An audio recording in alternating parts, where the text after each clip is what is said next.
bildiyimə görə Bəhlul şahmatı sevir, şahmat oynamağı sevir. Sizinlə arada şahmat oynamağı cəlb eləmək istəyir. Ümumiyyətlə, bu yeni bir hobbidirmi? Oyundan kənar belə bir məşğuliyyətiniz mi var, maraqlıdır? Bölüşün tamaşaçılarınız zəhmət olmasın. Bəyə, qaldı ki, verdiyiniz suala mən uşaqlıqdan şahmat oynamağı bacarıram, yəni həvəsim olub, oynamışam.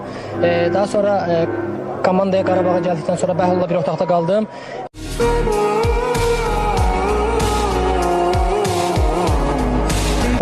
Oynamağı sevir. Beləsinə bu qədər yəni. Bəhlul siz? Mən də çalışıram Turalı cəlb eləyim. Bir deyim var, başı var, oxumur, eyni qaydada onu Turala şamil eləmək olar. Yəni istəsə çox yaxşı oynaya bilər, çox yaxşı yaddaşı var, amma o qədər.